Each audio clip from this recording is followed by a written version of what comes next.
हुन्छ नि धेरै भ्रष्टाचार गर्नुभयो यहाँहरूले ओम्नी ग्रुपसँग मिलेर भनेर कति भ्रष्टाचार गर्नुभयो? तपाईँ पनि व्यक्ति होइन त बिजनेस गर्दै हुनुहोस्, तपाईँ ल्याउन सक्नुहुन्न सामान, अनि यो त क्वालिटी नै परेन भन्दै नि तपाईँ को हो? माया गर्नुपर्ने कारण छ र? मुलुक लकडाउन छ, कोरोनाले चाहिँ सङ्क्रमित भएका छन्, त्यतिखेर नाफा खाने त? टेन्डर प्रक्रियामा गएर त्यो व्यक्तिहरू जो छनौट हुन्छ त्यही व्यक्ति छान्नेको त्यहाँनिर विवाद कहाँ भयो त? विवाद त होइन, त्यो विवाद बनाइएको चाहिँ उद्योगमा दर्ता भएको छैन। कहाँ दर्ता भएको छैनदेखि कम्पनी रजिस्टर कार्यालय, जुन कम्पनी छ त्यो त कम्पनी रजिस्टर कार्यालय दर्ता भएकै रहेछ त। सामान ल्याएर सामान अरूले दिनु हुने, यसले दिनु नहुने हो त्यसो भए? एउटा सामान नभएकोलाई अहिलेसम्म थिएको छ छैन? ती सामान युज नभएको भए ती नल्याएको आएदेखि के हुन्थ्यो? अहिले त्यो त कानुनले तोकेको थियो, तँलाई यो ले भनेर भनेछ, त्यही कुरा ल्याउनु पर्यो। पहिलो किस्ता म यहाँ आउँछु भनेछ, ल्याउनु पर्थ्यो, त्यो ल्याएन, गल्ती गरेको त्यति हो। अब हामी धेरै बुझेर बोल्छौँ अथवा तपाईँलाई चाहिँ गिराउनु पर्ने छ भनेर बोल्ने हो कि, अथवा कोरोनाको विरुद्धमा चाहिँ अब कसैलाई झार्नुपर्छ भनेर गिराउने बोल्ने हो कि? कहाँ जाँदैछौँ हामी? चिनिया सरकारले दिएको सामग्रीहरू चाहिँ सस्तो हुने, ओम्नीले ल्याउने सामान चाहिँ महँगो हुने, किन त्यसैलाई सोध्ने त? 14 वर्ष कसै अरूले 50% ल्याउन सक्दिनँ भन्ने, हामीले तपाईँ जतिमा ल्याउनुहोस् हामी खरिद गर्न तयार छु, पहिले मान्छे बचाउनु पर्यो भन्दा हुँदैन। 50% बढी पनि उनीहरू दिन सक्दैन भने उनीहरूले यसले 14% गरेछ त अपराध गरेर कहाँ त? यसले स्वास्थ्य सामग्रीमा चाहिँ मैले कम्पिटिसनमा ल्याएको हो यो माल। तपाईँको मालको बारेमा मलाई थाहा हुन्छ, म उत्पादकर्ता हुँ र मैले थाहा पाउने कुरा थियो। यो टेबलको दाम कति हो भन्नुहोस् त? अखबारमा आएको जुन क्वेसन रेज गरेको छ नि, तथ्यमा आधारित हुनुपर्छ कि जे बोले पनि पाइन्छ। मसित कलम छ भनेदेखि मैले जे पनि लेख्दिनँ, मसित गोली छ तपाईँलाई मारिदिने। त्यसो भए हामी बिहान 6 बजेदेखि बेलुका राति 12 बजीसम्म खटेर अहोरात्र खटेको कुरामा स्याबासी पाउने ठाउँमा चाहिँ ब्लेम लगाउने, विद्वान हुने सबैजना घरमा बसेर अर्कालाई देखेपछि जे पनि गाली गरिदिने, कसैको इज्जत हुँदैन यो मुलुकमा। गरेको कुरामा गरेको भनेर देख्नु पर्यो, प्रमाण ल्याउनु पर्यो नि। बोलाउँ त ककालाई कति रहेछ, भाग लागेको त होला नि त, यति भाग लागेको छ मलाई। तपाईँलाई मैले भन्छु तपाईँले बजाउनु भने, मैले दिएको इन्टरभ्यू तपाईँले लगेर बजाउनु भएन भनेदेखि मैले कहाँ चाहिँ गरेर उफ्रिँदै जानु म? कि मैले अर्को टिभी खोल्नु पर्यो कि अर्को म्यागजिन खोलिदिनु पर्यो? मैले सामान 28 करोडको ल्याएको छ, उसले पैसा दिएको छैन, हामीले सामान युज गरिरहेछौँ, उसको जफत गरेका छौँ, 28 करोड राज्यलाई घाटा लाग्यो अरे। एउटा ठुलो मिडियाले भनेको कुरा मैले हेरेको। तपाईँहरूसित सबै यो जसले भन्छ नि, मेरो त यो 10 औँला जोडिरहेछु, यस्तो नचाहिँदो कुरामा अफवाह नफैलाइदियो। तिमी यहाँ आएर हेर्दैौ भनेर माथि 1 घन्टा हेर्न सक्दैन उसले? को कर्मचारी होइन, राज्यको पैसा खाएको होइन त्यो जनताको? उसले सेवा दिनु पर्दैन? म काम गरिरहेको मान्छे, म अहिले धनगढी गयो भने सर हो मेरो, के लेखेको के बुझेर लेख्ने अधिकार छ? त्यो नचाहिँदो कुरा स्वास्थ्य कर्मीलाई भड्काइदिने, अनि नबुझिकन पछि लाग्ने सबै ट्विटर र चाहिँ फेसबुकहरू जे मलाई त्यही लेख्दै हिँड्ने। जम्मा 2टा विकल्प हुन्छ, कि जाहिर खान्छ उसले कि जाहिर उसलाई निकालिन्छ। त्यहाँ ईश्वरले सोध्नु पर्दैन, त्यहाँ करार। यहाँ त हामी 2टा भाइरससित जुधिरहेको छौँ, कोरोना भाइरस एउटा, नचाहिँदो भाइरस अर्को। यो त गर्नै नहुन्छ, यो मुलुकमा त काम गर्छु भनेर काम गर्नै नदिने रहेछ। कोभिड जतिको सङ्ख्यामा हामीले टेस्ट गर्छौँ, कोभिड सङ्ख्यामा टेस्ट गर्ने जति निःशुल्क हो त्यो चाहिँ।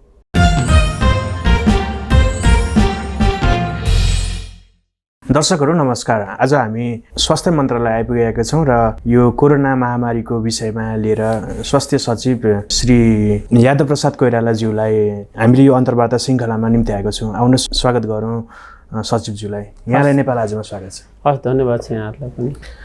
यो कोरोना पेन्डेमिकको विषयमा सरकारको तयारी कस्तो थियो?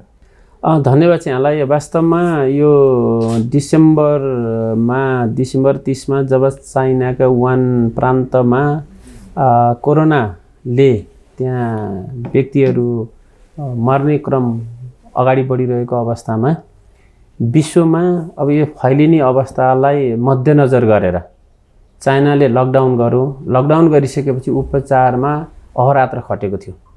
र हाम्रो पनि त्यतिखेर केही विद्यार्थीहरू, यहाँलाई थाहा छ, जो चाइना पढ्दै हुनुहुन्थ्यो, वुहानमै पढ्नुहुन्थ्यो, ती विद्यार्थीहरूलाई तात्कालीन उद्धार गरेर चाहिँ खरिपाटी स्थित क्वारेन्टाइनमा ल्याएर हामीले राखेका थियौँ।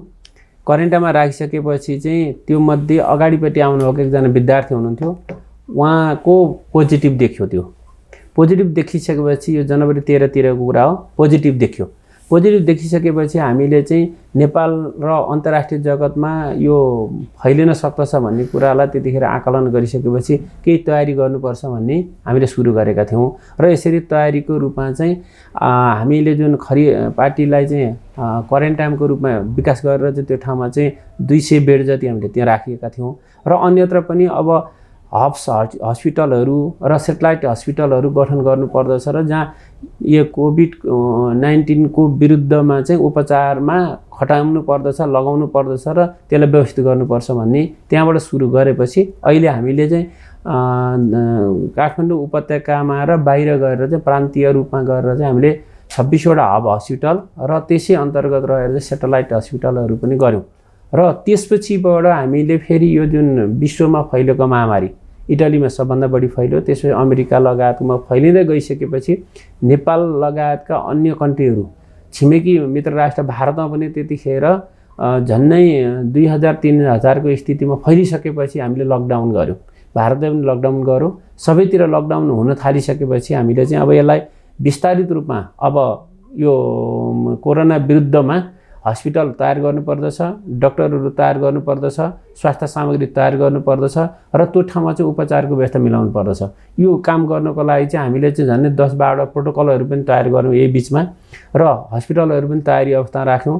झन्डै उपत्यकामा 120वटा बेड यो कोभिडको लागि हामीले अहिले भइरहेका कोभिडहरू र त्यसको विरुद्ध लड्नको लागि भनेर चाहिँ जुन हस्पिटल हामीले भनेका थियौँ अथवा कोभिड हस्पिटल भनेर जसलाई हामीले तोकेका थियौँ, ती हस्पिटलमा आइसियु बेडहरू चाहिँ आवश्यक पर्छ भनेपछि 120वटा आइसियु बेडहरू आवश्यक पर्छ भनेर त्यसलाई चाहिँ खरिद गर्ने, जडान गर्ने लगायतको काममा हामी अग्रसर भएर अगाडि लाग्यौँ। त्यस्तै प्रान्तमा अथवा चाहिँ जुन बाहिर छन् अहिले चाहिँ 1 नम्बरदेखि 7 नम्बर प्रोभिन्सहरूमा पनि आइसियु बेडहरू लगायतको भेन्टिलेटर सुविधाको आइसियु बेड लगायतको सबै कुरा तयारी अवस्था राख्नको लागि चाहिँ हामीले प्रान्तीय सरकारलाई पनि 2 करोडका दरले रकम उपलब्ध गराएर त्यसलाई तयारी अवस्थामा 10-15 दिन अगाडिदेखि हामी तयारी अवस्था राख्नको लागि भनेका थियौँ र त्यही तरिकाले अहिले सबैतिर यो काम तदारुकता साथ भइरहेको छ। धेरै स्थानीय तहले क्वारेन्टाइनको निर्माण गरेका छन्, प्रान्तीय सरकारले पनि क्वारेन्टाइनको निर्माण गरेको छ र सङ्घ सरकारले पनि क्वारेन्टाइनहरू चाहिँ निर्माण गरेर चाहिँ त्यसका गाइडलाइनहरू पनि तयार गरेछ। यसरी कोभिड विरुद्धमा चाहिँ हामीले चाहिँ पहिलेदेखि काम गर्दै आइरहेका छौँ। यो पेन्डेमिकको अलिकति इतिहासतिर जाउँ, विभिन्न देशमा भएको छ। यो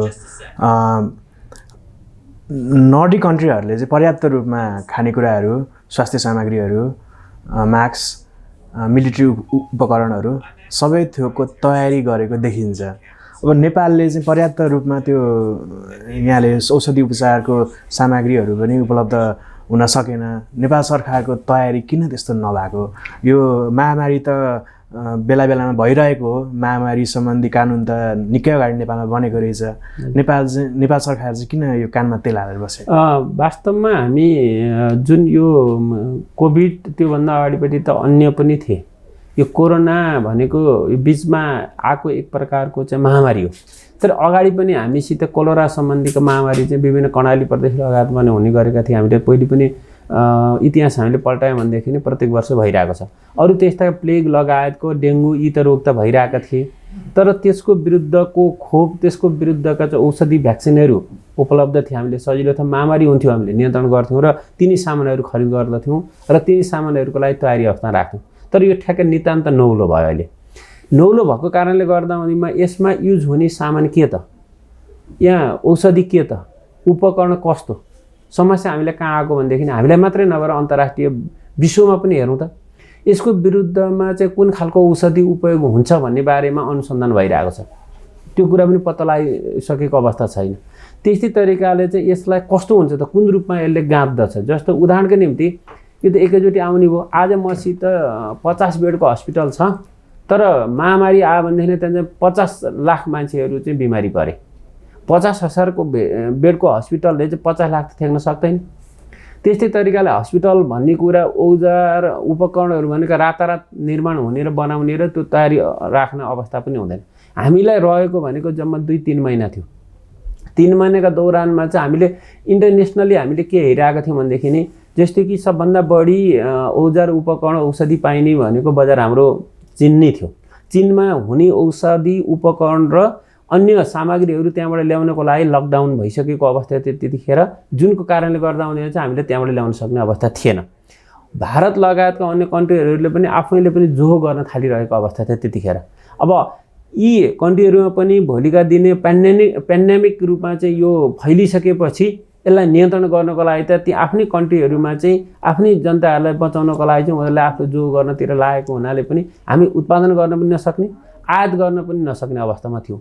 त्यो कारणले गर्दा केही ढिला भएको। तर एकदम धेरै ढिला भएर हामी त्यो रूपमा गएको अवस्था छैन। हामीसित अहिले पनि छ नि, जति हामीले अहिले पनि तयारी अवस्थामा चाहिँ 1000 बेडभन्दा बढी चाहिँ हस्पिटलहरू बनाइसकेका छौँ। 25,000 भन्दा बढीको क्वारेन्टाइन बनाइसकेका छौँ। हामीले 2-3 महिना 25,000 क्वारेन्टाइन भन्दा बढीको बेड बनाएका त छौँ नि, सुनिरहनुहोस्, हामीले रेगुलर भनिरहेका छौँ। त्यस्तै तरिकाले चाहिँ 1000 बेडभन्दा बढी त हामीले चाहिँ आइसोलेसन बेडहरू बनाएका छौँ। हस्पिटलहरूलाई चाहिँ स्तरोन्नति गरिसकेका अवस्था छ। त्यस्तै तरिकाले 100 भन्दा बढी चाहिँ आइसोलेसन बेडहरू चाहिँ हामीले आइसियु बेडहरू बनाइसकेको अवस्था। भनेपछि यो के देख्यो भनेदेखि नि हामी 2 महिना 3 महिनाको दौरानमा हामीले धेरै काम गरिरहेका छौँ। अरू धेरै हामीले काम चाहिँ 1 महिनाको दौरानमा जुन विश्वमा यो पेन्डेमिक रूपमा चाहिँ यो फैल्यो भनेर चाहिँ WHO ले चाहिँ घोषणा गर्यो र नेपाललाई सबभन्दा जोखिम राष्ट्रको रूपमा राख्यो। त्यसपछिबाट हामीले के गर्यौँ भनेदेखि पहिले पनि गरिरहेका थियौँ, तर पहिले गरेको भन्दा पनि तीव्रताका साथ हामीले यसलाई काम गर्नुपर्ने। यहाँ रातारात काम गरेन भनेदेखि यो देशभरि यसलाई महामारीको रूपमा फैलिन गएपछि हामीले थ्याक्न सक्ने अवस्था छैन। तपाईँले मैले एउटा इक्जाम्पल दिन्छु। हामीले अहिले जुन यो कोरोना विरुद्धको लकडाउन अथवा कोरोना विरुद्धमा चाहिँ क्वारेन्टाइन, कोरोना विरुद्धमा चाहिँ स्वास्थ्य उपकरण औषधिहरू तयारी अवस्थामा नराख्ने हो भनेदेखि नै नेपालमा झन्डै 15 दिनदेखि 20 दिनको दौरानमा 1 महिना भनौँ न 15,000 को व्यक्तिहरू चाहिँ कोरोनाको सङ्क्रमित हुनुहुन्थ्यो। त्यसमा चाहिँ 500 भन्दा बढी व्यक्तिहरू चाहिँ एकदम धेरै गाह्रो अवस्थामा चाहिँ उहाँहरूलाई चाहिँ आइसोलेसन आइसियु बेडमा राख्नुपर्ने अवस्था हुन सक्दथ्यो र त्यसको हिसाब निकालेर कति हुन्थ्यो 30 भन्दा बढी लाग्न सक्ने अवस्था हुन्थ्यो महिनामा। तर हामीले यसलाई बिचैमा रोक्न सक्यौँ अथवा चाहिँ यसलाई चाहिँ अहिले मुभमेन्ट गर्न नदिकन ती जनताहरूलाई चाहिँ क्वारेन्टाइनमा राख्ने अनि आइसियुमा राख्ने आइसोलेसनमा राख्ने अथवा घरमै होम क्वारेन्टाइनमा राख्ने हो भनेदेखि नि हामी 4-5 अरबमा चाहिँ त्यो व्यवस्थापन गर्न सक्ने अवस्था हुन्छ महिनाको।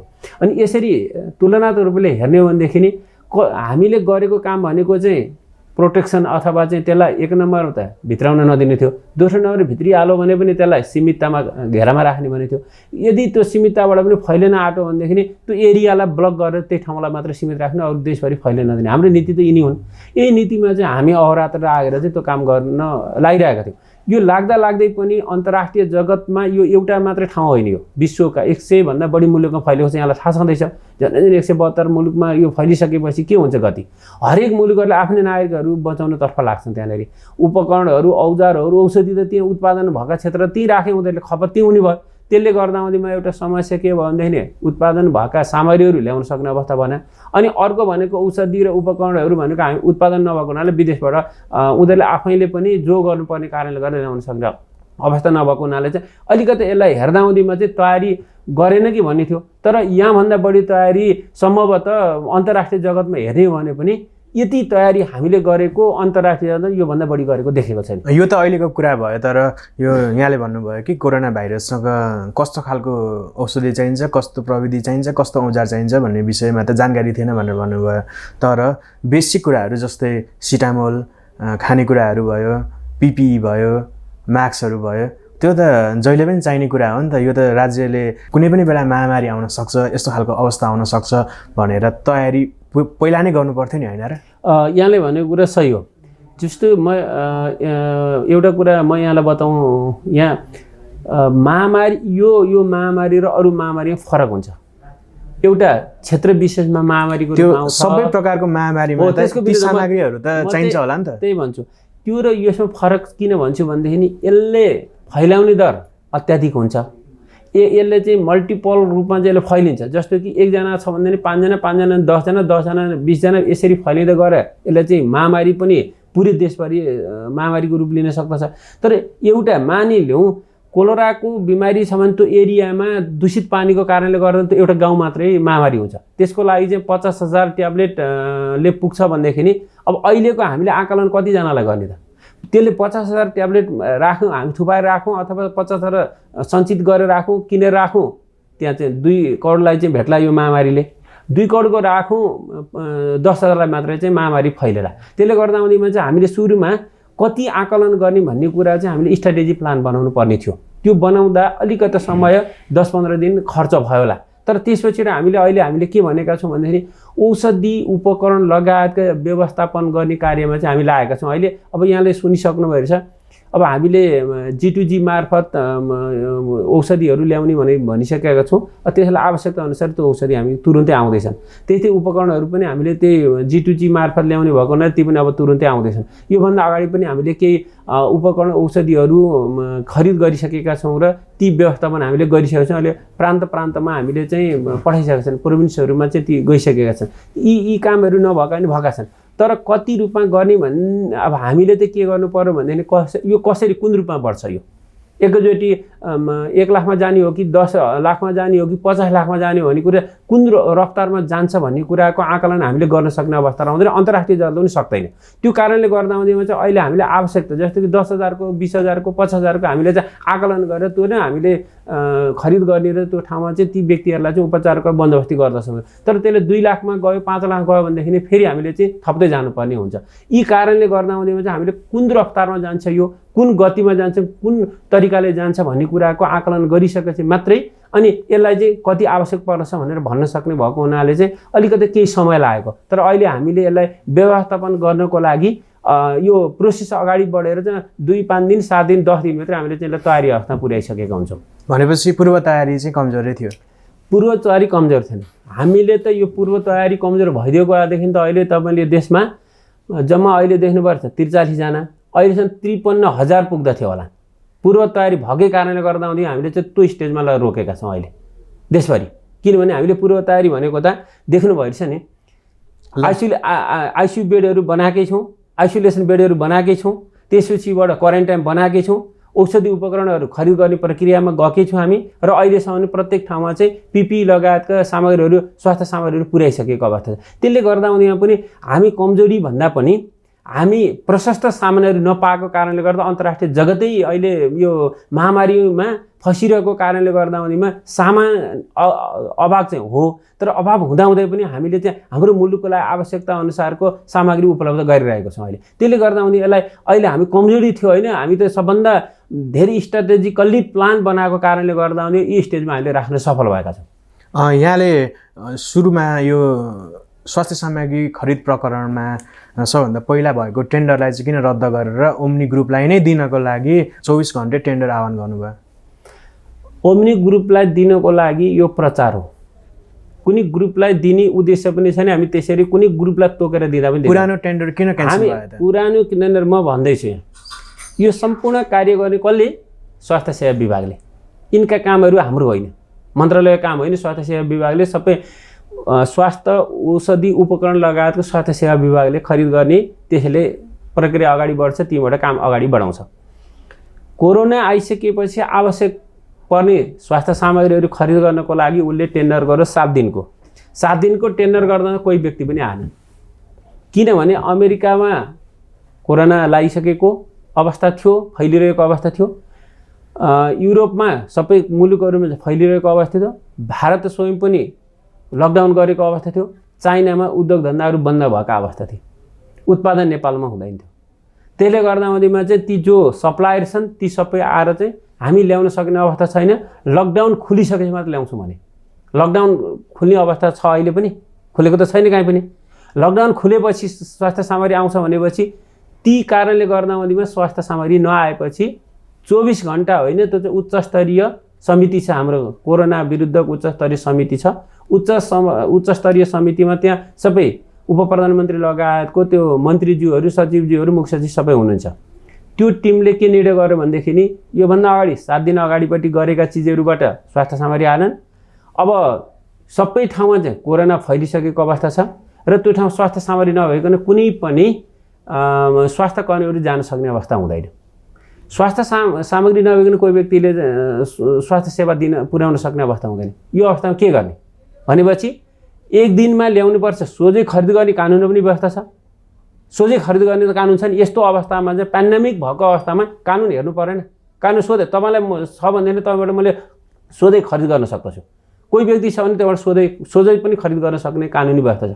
तर हामीले पारदर्शी रूपले सबैले जसले ल्याउन सक्छ, किन उत्पादन नेपालमा छैन, विदेशमा हामी जान सक्ने अवस्था छैन कहीँ पनि भनेपछि कसले ल्याउन सक्दछ। त्यसले गर्दा 24 घन्टा सूचना दिउँ। गोर्खापत्रमा दिएका छौँ, हामीले रेडियो नेपालमा दिएका छन्, अरू पत्र पत्रिका सबै ठाउँ दिइसकेपछि 24 घन्टाभित्र तपाईँहरू चाहिँ सामान हामीले अत्यावश्यक छ 3 दिनभित्र ल्याउने तरिकाले तपाईँहरूले बन्दोबस्त गर्नुहोस् भने सूचना निकाल्यो। सूचना निकालेपछि छलफल गऱ्यो। 30 सप्लायर आएका थिए। हामी यो लकडाउन नखोलिकन ल्याउन सक्ने अवस्था छैन। नेपाल सरकारले सहजीकरण गर्दछ, तपाईँहरूले ल्याइदिनुहोस्, यो कुरा पनि भनिएको छ त्यतिखेर। यी सबै कुरा गर्दा पनि कसैले पनि ल्याउन सक्ने अवस्था नभएपछि जुन सप्लायर अहिले बाहिरपट्टि आइरहेको छ, मिडियामा आएको छ, बाहिरपट्टि भनिएको छ, त्यो सप्लायर हामीले चिन्ने र थाहा पाउने कुरा होइन। यो त तपाईँ पनि आउन सक्नुहुन्छ, तपाईँको अर्को कुनै व्यक्ति पनि आउन सक्छ त्यतिखेर सप्लाई गर्नको लागि। जो सप्लाई गर्नको लागि आउँछ कानुनसम्मत तरिकाले टेन्डर गर्ने, टेन्डर प्रक्रियामा गएर त्यो व्यक्तिहरू जो छनौट हुन्छ त्यही व्यक्ति छान्नेको त्यहाँनिर। विवाद कहाँ हो त? विवाद त होइन, त्यो विवाद बनाइएको चाहिँ हो। किन पारदर्शी 30वटा सप्लायर आएका छन्, हामी ल्याउन सक्दैनौँ भन्छ, त्यही पनि हामीले 7 घन्टाको पछाडि फेरि पनि यिनीहरू आइसकेपछि फेरि पनि तिमीहरू ल्याउनको लागि हामीले 7-8 घन्टा दिन्छु, तिमीहरू सोचेर आऊ भनेर भन्ने कुरा छ। त्यतिखेर 7 घन्टा दिँदा पनि जम्मा 2टा सप्लायर आए, हामी सम्पूर्ण चिजहरू ल्याउँछौँ भनेर भन। सम्पूर्ण चिज ल्याउनको लागि जो 2टा सप्लायर आए, 2टा मध्ये एउटाले म ल्याउन सकिनँ भने एउटाले ल्याउँछु भन्यो। अनि जसले ल्याउँछ कानुन सम्मत ल्याउन त तपाईँले एउटाले ल्याउँछ भने पायो, अर्कोले 2टाले ल्याउँछ बाँडेर भने पाए। जसले ल्याउँछ ल्याओ, हामीले त्यतिखेर जसले ल्याउन सक्छ ल्याओ तपाईँहरू। हामी सामान हामीले चाहिएको छ, अहिले आवश्यक छ। अब स्वास्थ्य कर्मीहरू चाहिँ जानु नसक्ने अवस्था छ, उहाँहरू राजीनामा दिने अवस्थामा पुगिसक्नु भएको छ। किन स्वास्थ्य सामग्री भन, प्रोटेक्सन मेजर भन्यो भने त काम गर्न सक्ने अवस्था छैन नि त। त्यो कारणले गर्दा उहाँहरूले त्यो अवस्थामा पुगिसकेपछि जसले ल्याउन सक्छ ल्याउनुहोस् भनेर चाहिँ आह्वान गरे अनुसार चाहिँ एउटा सप्लायरले ल्याउँछु भनेर एउटा सप्लायर ल्याउँदामा चाहिँ सामान उसले ल्यायो, तर फुल सामान किन्ने पनि ल्याएन। उसले आफूले एग्रिमेन्ट गरे बमोजिमको सामान नल्याएपछि स्वास्थ्य सेवा विभागले त्यो टेन्डर रद्द गरेको। उसले अहिलेसम्म 1 पैसा पनि पाएको छैन, किनभने त्यो कानुन सम्मत तरिकाले ल्याउनु पर्ने सामान उसले ल्याइदिएन। जुन ल्याउनु पर्ने थी वस्तुहरू त्यो पहिलो सम्झौतामा 3 चोटिको सम्झौता के अरे 3 खेपमा ल्याउने भन्ने कुरा छ। सम्झौतामा पहिलो 15 गतेभित्र ल्याउनु पर्ने, दोस्रो त्यसको 5 दिनभित्र ल्याउने, अर्को त्यसको 5 दिनभित्र ल्याउनु पर्ने भनेपछि त्यो सामग्रीहरू स्वास्थ्य सामग्रीहरू चाहिँ पहिलो किस्तामा ल्याउनु पर्ने उसले ल्याइदिएन। नल्याइसकेपछि चाहिँ अब किनभने यो सामान त अहिले तुरुन्तै चाहिन्छ, हामीले बस्न सक्ने अवस्था थिएन। नभएको हुनाले चाहिँ तुरुन्तै अर्को टेन्डर जानुपर्ने भएको हुनाले त्यसलाई सम्झौता रद्द गरेर त्यसलाई कानुनी प्रक्रियामा चाहिँ ढालेर स्वास्थ्य सेवा विभागले चाहिँ उसलाई कालो सूची लगाएको जे राख्नुपर्ने कानुनले तोके बमोजिम उसलाई त्यो रद्द गरेको। अरू कारण केही पनि होइन, उसले सामान नल्याए बापत हो, अरू कुनै कारण होइन। त्यहाँ ओम्नी ग्रुपको त इजाजतै थिएन स्वास्थ्य सामग्री खरिद गर्नलाई भन्छन् नि। हो, यही कुरा हामीमा एउटा अब यो धेरै विद्वान पनि छौँ यो मुलुकमा र धेरै बुद्ध छौँ हामी। यहाँ धेरैवटा डोनरहरूले हामीले सामान दिएका छन्। जस्तो चाइनिज सरकारले सामान दिइरहेछ, त्यस्तै अरू निकायले सामान दिएका छन्, अनि केही हस्पिटलहरूले सामान दिएका छन्, रोटरी क्लबले सामान दिएका छन्, अरूले पनि दिइरहेछन् सामान। धेरैवटा एनजिओ आइएनजिओहरूले हामीले सामान ल्याएर दिएका छन्। ती कसले उत्पादन गर्ने, ती कसले सप्लाई गर्ने? तपाईँकै भनाइ हो भने यिनीहरू दिन पाउँछन् सामान? यी सामान दिन पाउने व्यक्ति हुन्? हामीले सामान लिइरहेछौँ त, युज गरिरहेछौँ त। यही ग्रुपको कुरा गर्ने हो भनेदेखि नि यसले उत्पादन गर्छ भनेको छ, यसले के गर्ने? जब सप्लाई गर्ने होइन, तपाईँ पनि व्यक्ति होइन त बिजनेस गर्दै हुनुहोस्, तपाईँ ल्याउन सक्नुहुन्न सामान। के भनिदिनु पर्यो भने यो त उत्पादक रहेछ, यसको सामान त गलत भयो, किन यसलाई दिएको भनेर क्वेसन उठाउने कि यो के हो, यो त यो सामानै ल्याउँदो रहेछ भनेर क्वेसन गरियो। मलाई पनि कसले सोधिरहेको थियो कुरा। सामान ल्याउनको लागि उद्योगमा दर्ता हुनुपर्छ, एकजना विद्वान मित्रले भन्नुभएको थियो। यो त उद्योगमै दर्ता रहेछ भनेर पनि भन्नु मैले सुनिरहेको थिएँ। अनि कहाँ दर्ता छ अरे? कम्पनी रजिस्टर कार्यालयमा दर्ता छ अरे। अब कत्रा विद्वान छ यहाँ। त्यसको त म भन्छु तपाईँलाई, कम्पनी रजिस्टर, म भन्छु कम्पनी रजिस्टर कार्यालय भनेको कहाँ हो? त्यो भारतमा दर्ता भएको थियो। कम्पनी रजिस्टर कार्यालय नेपालमा रजिस्टर भएको संस्था रहेछ। त्यसले भनेको आफूले सप्लाई गर्नको लागि चाहिँ उसले पुर्याउनु पर्ने विधि प्रक्रिया सबै पुरा गरेछ। उद्योगमा कस्ता दर्ता हुन्छ? उद्योग सञ्चालन गर्ने निकाय दर्ता हुन्छ त्यहाँ गएर। यसले उद्योग सञ्चालन गरेको यो समूहले, यसले सप्लाई गर्ने समूह हो। हामी धेरै जान्ने भइसकेपछि के हुँदो रहेछ भन्ने कुरा मात्र तपाईँले इक्जाम्पल दिएको। उद्योगमा दर्ता भएको छैन, कहाँ दर्ता गरेको छ भनेदेखि कम्पनी रजिस्टर कार्यालय। अनि कम्पनीमा दर्ता भएको चिज कम्पनी जुन कम्पनी छ त्यो त कम्पनी रजिस्ट्रार कार्यालयमा दर्ता भएकै रहेछ त, के गल्ती भयो त्यसले? ट्रान्जेक्सन गरेकै रहेछ, त्यसले के गल्ती गर्यो? सामान ल्याएन, सामान अरूले दिनु हुने यसले दिनु नहुने हो, त्यसो भए किन अरू आएन त? अनि मलाई एउटा क्वेसन मेरो हो फेरि यो पनि, स्वास्थ्य मैले नबुझेको हो क्या। स्वास्थ्य सामग्री मैले त्यही सोध्दैछु, स्वास्थ्य सामग्री उत्पादन गर्ने भनेको छ हामीले, यसलाई उत्पादन गरेर दे भनेको छ र? स्वास्थ्य सामग्री सप्लाई गर्ने कम्पनीलाई चाहिँ इजाजत चाहिन्छ कि चाहिँदैन? नेपालको कानुनले त्यो चाहिँ कानुन हेरौँ कुन कानुनमा छ, त्यो विविध भन्दैछ। स्वास्थ्य सामग्री भनेको औषधि हो, औषधि बाहेक अरू भनेको जस्तो कि भेन्टिलेटर स्वास्थ्य सामग्री स्वास्थ्यमा युज हुने सामान हो। त कानुन हेरेका छैन हामीले, त्यो विविधमा राखिदिरहेछ त्यो सबै चिजहरू। यसले के ल्याएको छ? पिपी भनेको के हो? स्वास्थ्यको व्यक्तिले युज गर्ने हो। त्यो के अरे कैँची भनेको के हो? स्वास्थ्यमा युज हुने हो। त्यो तर मेडिसिन हुन्छ नि, मेडिसिनको कुरा चाहिँ भोलिका दिनमा क्वेसन उठ्यो भने मेडिसिन हो। त्यो चाहिँ मेडिसिन भनेको चाहिँ त्यही स्वास्थ्यमा काम गर्नेले उसले बुझेको हुन्छ, त्यसलाई दिएको हुन्छ, त्यसले ल्याउँछ। तर यी भनेको विविध सामग्री हुने भनेपछि जस्तै त्यो मानिलिउँ तपाईँले खाट छ एउटा, त्यही खाट ल्याउने होइन, के अरे बेड होइन, त्यही बेड ल्याउनको लागि त्यो बेड भनेको त कहाँ युज हुन्छ भनेदेखि सुत्ने ठाउँमा चाहिँ त्यो बिमारी भएको मान्छे गएर सुत्ने हो। त्यो बेड युज चाहिँ कहाँ हुन्छ नि बिमारीले युज गर्ने हो। तर त्यो चाहिँ के भने बेडै हो। त्यो भनेपछि त्यो सामग्रीहरू सप्लाई जुन सप्लाई गरेको इजाजत चाहिँदैन। इजाजत त नचाहिने कसरी, इजाजत बिना कसरी पाउँछ उसले? इजाजत त उसले कम्पनी रजिस्टर कार्यालयमा उसले दर्ता भएको छ बकाइदाले, अनि कम्पनी रजिस्टर कार्यालय बाहेक अन्य ठाउँमा इजाजत पर्दैन। अनि त्यो त उसको जहाँ लिनुपर्ने त्यहाँ लिनु पर्यो, लिने ठाउँमा त लिनै पर्यो। उसले कानुन बमोजिम लिनुपर्ने। जस्तो कि उद्योगमा दर्ता चाहिन्छ, यो चाहिन्छ होइन, तर सरकारको कुन निकायमा दर्ता हुनेछ त्यो तोकेको निकायमा दर्ता हुनु पर्यो, त्यति हो हामीले बुझेको।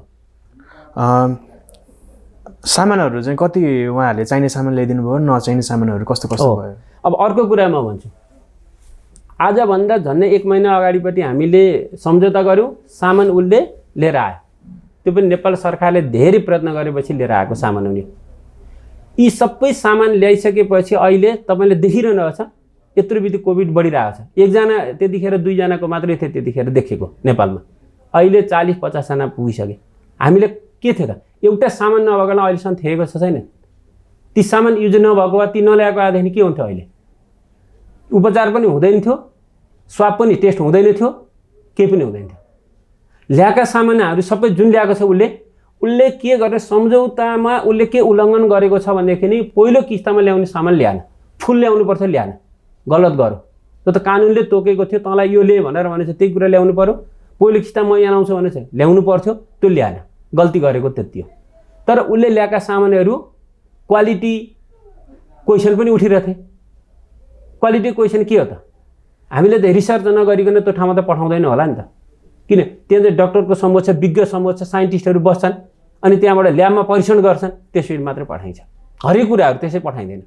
अनि हामीले फेरि के भनिरहेछौँ, जुन सामान WHO स्ट्यान्डर्ड हुन्छ त्यो सर्टिफाई गरेको हुनुपर्छ, त्यो हामी अरू लिँदैन। जस्तो तपाईँ कहाँमा तपाईँले दिएको पानी WHO सर्टिफाई छ भनेर तपाईँले भनिसकेपछि त्यो त WHO सर्टिफाई हो नि त, उसले त चेक गरेको हुन्छ नि त्यहाँ। हो त्यो सर्टिफाई नभएको सामान हामी लिँदैन।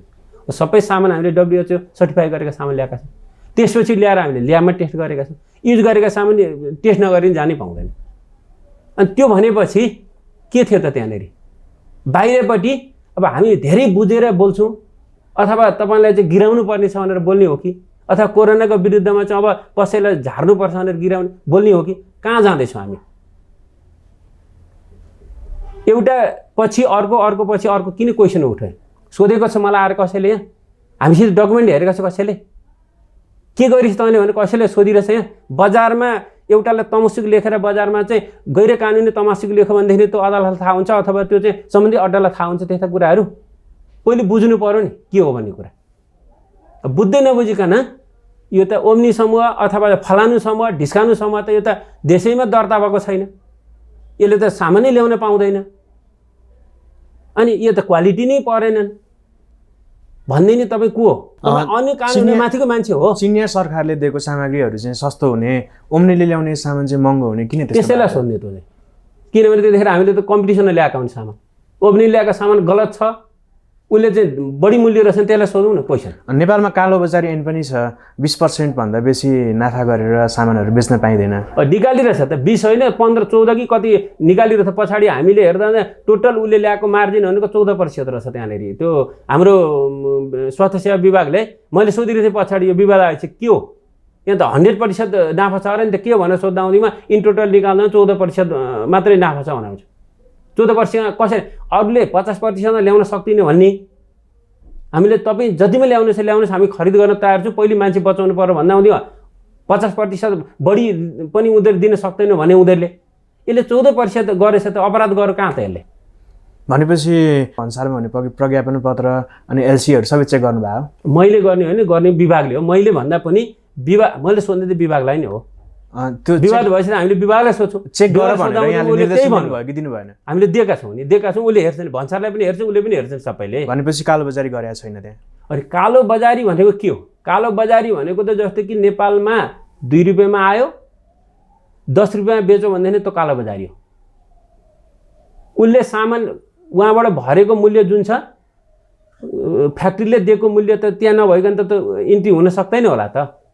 जति उसले त्यहाँ भरेको हुन्छ प्रज्ञापन पत्र भरेको अनुसारको मूल्य नभइकन त उसले यहाँबाट ल्याउन दिँदैन नि त। जस्तै कि मैले भन्नु एउटा रेजर गनको दाम चाहिँ मैले 3000 भरिरहेछु भने उसले 1000 त्यहाँ लेखेर त ल्याउन सक्दैन, 3000 देखिनु पर्यो नि त। त्यो होइन भनेदेखि प्रज्ञापन पत्र दिँदैन होला नि त। के हो त्यहाँनिर उसले त तिर्ने त त्यही हो नि त, त्यो देखाउनु पर्यो नि त। उसले कतिमा ल्याएर छ भने मूल्य कति हो भने त्यसमा कति नाफा छ त्यसले त्यहीँ देखिन्छ त। मान्छेहरूले के पनि आशंका गर्छन् भने 20% भन्दा बेसी छैन भने त्यो नाफामा नेपालबाट क्यापिटल सिफ्टिङ गर्नको लागि स्वास्थ्य सामग्रीमा भन्सारहरू करहरू पनि कम लाग्ने भयो, पैसा पठाउन सजिलो हुन्छ। त्यो यहाँबाट धेरैमा एलसी खोलेर अन्य सामानको लागि पनि पैसा पठाएको पनि हुन सक्छ। छानबिन गरेन, त्यो त मेरो जिम्मा होइन नि त। त्यो किनभने मैले गर्ने भनेको त मलाई चाहिने स्वास्थ्य सामग्री हो। स्वास्थ्य सामग्रीमा चाहिँ मैले कम्पिटिसनमा ल्याएको हो यो माल। तपाईँको मालको बारेमा मलाई थाहा हुन्छ, म उत्पादकर्ता हुँ र मैले थाहा पाउने कुरा त्यो। यो टेबलको दाम कति हो भन्नुहोस् त। तपाईँले भनेर अनुमान भन्नु चाहिँ मैले यो 500 खरिद गरेको थिएँ तपाईँले भनिदिनु सक्नु होला। अर्कोले भने मैले यसले 2000 भन्ला, अर्कोले 10,000 भन्ला। हामीले के हेर्ने हो भनेदेखि हामीसित रहेको रेट हुन्छ, रेट हेर्दा आउँदैमा हामीसित त्यो रेट एनालाइसिस गर्ने हो। क्राइसिसको समयमा 10-20% जसले पनि क्राइसिसमा ल्याउन सक्दैन, त्यसले गर्दा 20% ओके गर्न सकिन्छ। हामीले त्यो पनि भनेका छौँ। तर कालोबजारी गर्दैछ, नचाहिँदो माल के अरे मूल्य ल्याउँदैछ, दण्डित त हुनु पर्यो नि त। त्यो हो भनेदेखि उसले हामीले के माया गर्नुपर्ने कारण छ र? मुलुक लकडाउन छ, कोरोनाले चाहिँ सङ्क्रमित भएका छन्, त्यतिखेर नाफा खाने त? त्यो दायित्व ऊ पनि उसको दायित्व होइन र? यो सामान खरिद प्रकरणमा उप प्रधानमन्त्रीज्यूको पनि नाम आयो, स्वास्थ्य मन्त्रीज्यूको पनि नाम आयो, प्रधानमन्त्रीको सल्लाहकार विष्णु रिमालको पनि नाम आयो। अब कर्मचारीहरूको यहाँको डिजी लगायत सबै मान्छेको नाम आउने नै भयो। मान्छेहरूले भन्छन् नि धेरै भ्रष्टाचार गर्नुभयो यहाँहरूले ओम्नी ग्रुपसँग मिलेर भनेर। कति भ्रष्टाचार गर्नुभयो? हो, यही क्वेसन म पनि सोध्छु है त। भित्र बस्ने र बाहिर बस्नेको चिच्यावटमा यो फरक पर्दछ। त्यही मान्छेलाई तपाईँ यहाँ ल्याएर आएर त्यही कुर्सीमा राखेर त्यो सामान ल्याउनु भने तपाईँले के गर्नुहुन्छ? लगेर टुँडी खेलमा भोलि गएर सार्वजनिक रूपले नङ्ग्याउन सक्नुहुन्छ? अहिले जजसको नाम लियो, म लगाएको नाम भनौँ न, अरू मैले जान्दिनँ किन अरू त संलग्न नभएको व्यक्तिको मलाई थाहा भएन। जो व्यक्ति संलग्न छैन तिनको शुद्ध जोड्दै हामीलाई पनि गरियो।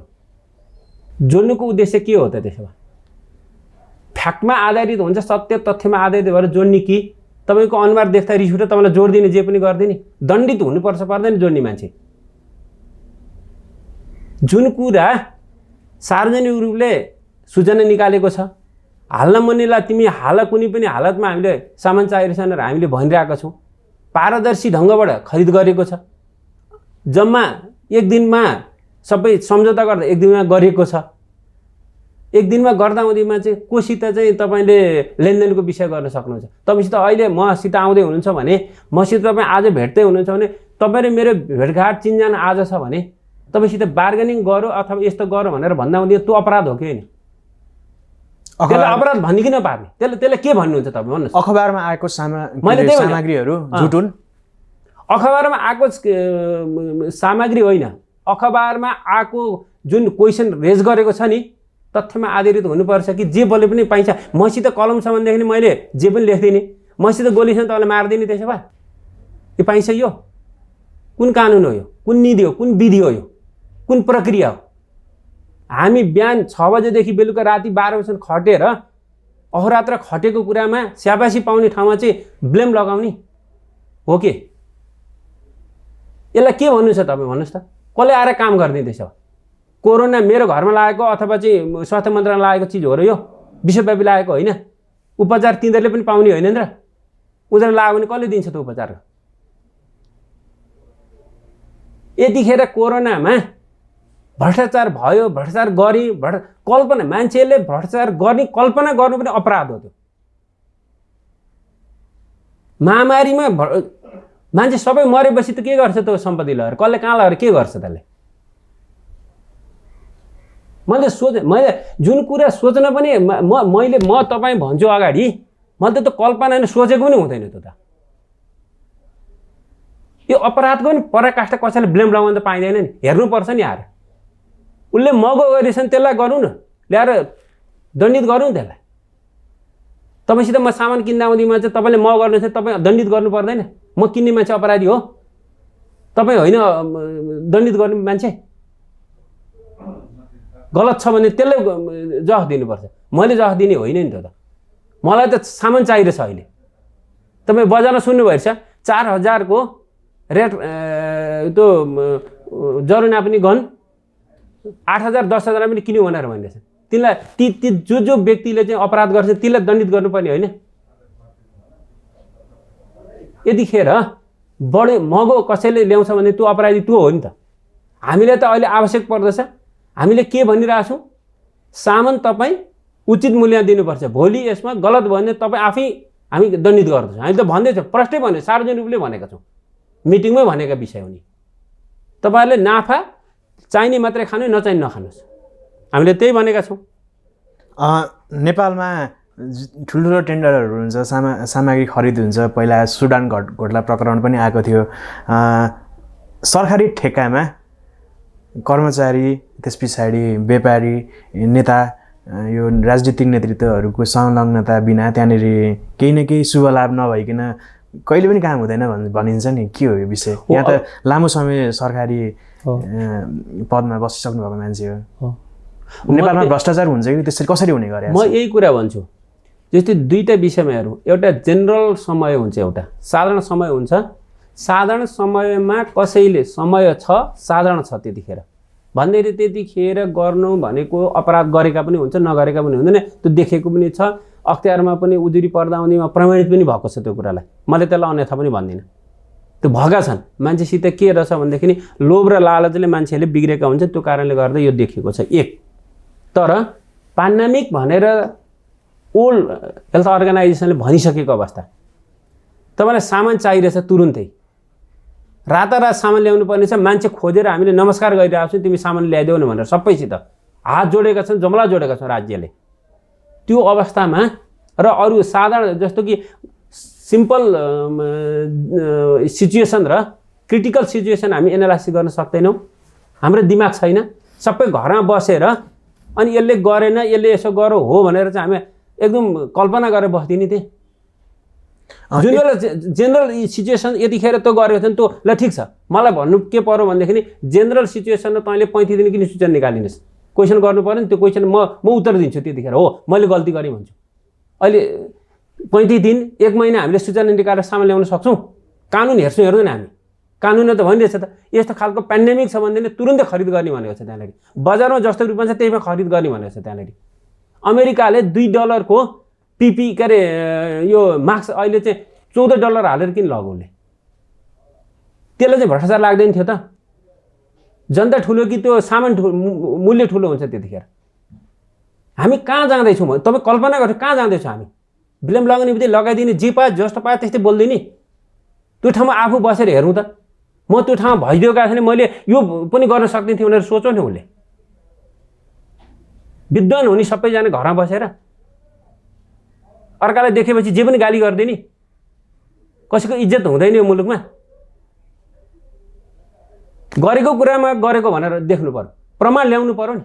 बोलाउँ त ककालाई कति कति रहेछ भाग लागेको त होला नि त, यति यति भाग लागेको छ भनेर त्यसै बोल्दै नि हो। यो कारणले गर्दामा हामी के छौँ भनेदेखि एकदम अनुमानका भरमा अर्कालाई गिराउने। राष्ट्रिय स्तरको सञ्चार माध्यमहरूले चाहिँ यो समाचारहरू लेखे नि त, के उनीहरूसँग फेस टु फेस बसेर प्रतिवाद गर्न या प्रश्न पार्न यहाँ तयार हुनुहुन्छ, सक्नुहुन्छ? प्रश्न मात्रै होइन, यदि भन्यो भने दण्डित हुनु उनीहरू तयार छन् छैन? पहिले प्रमाणित गरेर लिएर आउनु, दण्डित हुनु उनीहरू तयार हुनु पऱ्यो नि। म त तयार छु, तयार हुनुपर्छ, आउनु पऱ्यो नि त। म कहाँ तयार छन्? प्रमाण शुद्ध आउनु पऱ्यो म कहाँ। मलाई कसैले कालो छेपेर छेपिँदैन क्या, किन कुनै पनि व्यक्तिले आफ्नो इमान जवान राखेर त्यो काम गरेको हुन्छ। महामारीमा कसैको नैतिकतामाथि खेलबाड गर्ने अधिकार कसैलाई पनि छैन मुलुकमा, त्यो कानुनले दिँदा पनि दिँदैन। फेस टु फेस सवाल जवाफ गर्न तयार हामी जहिले तयार, ती सम्पादकहरूसँग म तयार। मैले त भनिरहेको छु, कति ठाउँ भनिरहेको छु मैले, योभन्दा अगाडि हेर्नुभएको छ, मैले हरेक ठाउँ भनिरहेको छु। म जिम्मेवार, मेरो तर्फबाट म आफ्नो जिम्मेवार लिन्छु। ल त्यतिखेरको स्थिति के थियो, परिस्थिति के थियो, अहिले पनि हेरौँ न परिस्थिति। अहिले छ नेपालमा, छ पिपी छ अहिले नेपालमा, यहाँ रेजिन छ अहिले नेपालमा, किट्सहरू छ नेपालमा अहिले। किन यत्र व्यापारीहरू अहिले पनि त सल्भा ल्याइरहेको छ? खोइ त हामीले टेन्डर गरेको पनि 5-7 दिन 10 दिन भयो त, खोइ त फेरि दोहोऱ्याएर किन ल्याउन सकेन? दिनु पर्यो नि हामीलाई त्यो। अर्कालाई भन्नुभन्दा अगाडिपट्टि पहिले ऐना हेर्नु पर्यो क्या आफूले, अनि मिडियाबाजी गरिदिने हामीलाई। यत्रो प्रसङ्ग आयो, धेरै विवाद भयो, सामाजिक सञ्जालमा पनि यहाँहरू विरुद्ध निकै मान्छेहरूले नकारात्मक कमेन्टहरू गरे, एकदमै मान्छेहरू आक्रोशित छन्। यहाँहरूले हामी आक्रोशित छैन मान्छेहरू होइन, हामी एउटा मलाई बताउनु तपाईँ, यी मैले रोकेँ काम गर्दा गर्दै यस्तो भन्ने मान्छे विरुद्ध हामी आक्रोशित छैन। जे पाते लेख्ने, जे पाते बोल्न पर्ने अधिकार छ यहाँ त अथोरिटी, त्यो अपराधी हो कि होइन? यहाँ त अथोरिटी लिएर बस्नु भएको मान्छे त छु हो, त्यो मलाई क्वेसन गरौँ न। तर तैँले खाइस् अथवा तैँले यसै गरिस् भन्न पाउँछ? यहाँहरूले प्रश्न त पार्न ढिला गर्नुभयो नि। कसरी प्रश्न पारेको छैन हामीले? प्रत्येक दिन भनिरहेको छु, नलेखेपछि तपाईँ के गर्नुहुन्छ? तपाईँलाई मैले भन्छु, तपाईँले बजाउनु भने, मैले दिएको इन्टरभ्यू तपाईँले लगेर बजाउनु भएन भनेदेखि मैले कहाँ चाहिँ गरेर उफ्रिँदै जानु म? कि मैले अर्को टिभी खोल्नु पऱ्यो कि अर्को म्यागजिन खोलिदिनु पऱ्यो मैले? त्यसो भए गोर्खापत्रमा हेर्नुहोस्, अर्कोमा हेर्नुहोस्, सबै भनिदिएको छ हामीले। यहाँहरूले भन्नुभएको कुराहरू अनलाइन खबर, रातोपाटी र नयाँ पत्रिकाले स्थान दिएनन्। म स्थान दिँदैन म भन्दिनँ, उहाँहरूको कुरा हो त्यो। प्रश्न पार्ने कुरा हामीले हाम्रा वेबसाइटमा हेरौँ न, पल्टाएर हेर्न सकिँदैन। अहिले वेबसाइट हामीसित जिउँदैछ नि त हौ, हामीले भनेका छन् त अरू पनि पत्र पत्रिका, हेरौँ न त्यहाँनिर हामी कुन ठाउँमा भनेका छैन। हामीले भएका कुरा सत्य तथ्य यो भनेर हामीले भनेका, जनतालाई त हामीले बुझाउने काम हाम्रो धर्म हो, हामी बुझाउँछौँ। हामी सरकार हौँ, हामी गैर जिम्मेवार हुँदैनौँ। तपाईँलाई गैर जिम्मेवार तरिकाले जे बोल्यो नि पाइन्छ भन्ने कुरा छुटेर छ, छुटाइदिउँ त्यसलाई, होइन भने हामी गैर जिम्मेवारी व्यक्ति चाहिँ होइन। अब प्रश्न पारिदिनुहोस्, यहाँ एकदमै सम्य मान्छे पनि भनेर मान्छेले चिन्छन्, यहाँको जीवनशैली पनि एकदमै सादा छ, शाकाहारी भोजन गर्नुहुन्छ भनेर भन्छन् मान्छेहरूले। सायद धार्मिक पनि हुनुहुन्छ होला, टिका पनि लाउनु भएको छ। जनताहरूलाई प्रश्नसँग बुझाइदिनुहोस् न त, के बुझाउन यहाँहरू कसरी बुझाउन चुक्नुभयो? यो त यहाँलाई अवसर पनि हो। एउटा हामी केमा हो भनेदेखि नि, कोरोनाको लडाइँमा अन्तर्राष्ट्रिय जगत एकहोरो लागिरहेको छ अहिले। त्यो अवस्थामा हामीले तुरुन्तै सामान खरिद गर्नुपर्ने अवस्था थियो। सामान खरिद गर्दामा हामीले मूल्य, हामीले तोकेको मूल्यभन्दा केही 10-15% बढी थियो। हामी कतिसम्म बढी लिनसम्म 20%सम्म बढी लिनुपर्ने छ, त्यो पनि लिने अवस्था थियो हाम्रो त्यतिखेर। अहिले त त्योभन्दा अझ बढेको छ। त्यो कुरा त यहाँले हेर्नुभयो अन्तर्राष्ट्रिय जगत भनेदेखि त्यो त कति बढेको छ, कति बढेको थाहा छैन मलाई। हामीले लिएको भन्दा पनि डबल बढेको भन्ने सुनिरहेको छु मैले, अहिले थाहा छैन। प्रक्रिया अगाडि बढाउने भनेको स्वास्थ्य सेवा विभाग, उसले आफ्नै तरिकाले प्रक्रिया अगाडि बढायो। हाम्रो काम भनेको फेसिलिटेसन गरिदिने, फेसिलिटेटरको काम हो। हामीले यदि क्याबिनेट लानुपर्छ क्याबिनेट लान सक्छौँ हामी, बजेट छैन बजेट कहाँबाट उपलब्ध गराउनु, समन्वय कसरी गर्ने, हाम्रो काम हामी गर्दैछौँ। यी कामको चाहिँ हामी तयारी थियौँ, त्यही तरिकाले चाहिँ यी अगाडिपट्टि आइसकेपछि सम्झौता उसैले गऱ्यो, मूल्य उसैले निर्धारण गर्यो, सबै उसैले गर्यो। पछाडि विवाद आयो, विवाद आएपछि हामीले सोध्यौँ, उसले सम्झौता रद्द गर्यो। सम्झौता रद्द गरेपछि किन गर्यो, हामीले त्यो किन गरेको सम्झौता रद्द हामीले त्यो पनि सोध्यौँ। उसले ल्याउनु पर्ने सम्झौता लेखेकै रहेछ दफामा। लेखेपछि त बोल्ने ठाउँ पनि भएन। मैले पनि यति सामान म ल्याउँछु पहिलो किस्तामा, ल्याएन छ। यी चिजहरू ल्याउनु पर्छ, ल्याएन छ भनेपछि चाहिँ यति परीक्षा ल्याउँछ, ल्याएन छ। नल्याइसकेपछि उसले रद्द उसको अधिकारको कुरा सिद्ध्यो त्यहाँ। अब विवाद कहाँ आयो? जबरजस्ती विवाद गरियो। कतिसम्म भन्यो भनेदेखि नि उसलाई अहिलेसम्म 1 पैसा दिएको छैन। उसको 5 करोड रुपियाँ चाहिँ उसले धर्डी राखेको छ, त्यो जफत गर्ने भनेर निर्णय गरेर चाहिँ अगाडि बढिरहेछ। पछाडि के लेख्यो तपाईँलाई? अर्को कुनै उदाहरण दिन्छु तपाईँलाई। पैसा राज्यलाई 28 करोड घाटा लगायो भनेर लेख्यो। यो कुन तरिकाले भन्दैछौँ हामी? 1 पैसा दिएको छैन, उसैले पैसा ल्याएर सामान ल्याएर छ, जफत गरिरहेछौँ माल सामान, हामीले कारबाही गरेका छौँ। त्यसलाई 28 करोड घाटा लाग्यो राज्यलाई। 28 करोड लागेको हो। पैसै नदिएको ठाउँ उसले ल्याएको छ 28 करोडको माल भनेदेखि 28 करोड राज्यलाई घाटा लागेको हो। तपाईँ भन्नुहोस् न, इमान्दारी पऱ्यो भने तपाईँ पत्रकार हो नि। 28 करोड राज्यलाई घाटा लागेको हो त? त्यसो भए सामान 28 करोडको ल्याएको छ, उसले पैसा दिएको छैन, हामीले सामान युज गरिरहेछौँ, उसको जफत गरेका छौँ, 28 करोड राज्यलाई घाटा लाग्यो अरे। एउटा ठुलो मिडियाले भनेको कुरा मैले हेरेको। अब तपाईँ यसको उत्तर के छ भन्नुहोस् त? तपाईँ मलाई देखाउने उत्तर। बोल्न त जे पाए बोले पनि भयो नि, तपाईँको मुखमा जे कालो छ्यापे पनि भयो नि। एकजनाले माथि बोल्यो भनेदेखि नि त्यो तल जुन मिडियामा आएको हुन्छ नि, मिडियामा त सबैले अपराधी लेखेको हुन्छ। तपाईँले देखेको होला नि त्यहाँनिर कस्तो सामाजिक सञ्जाल हो यो मुलुकको। उनीहरू कहिले दण्डित हुनु पर्दैन यो मुलुकमा।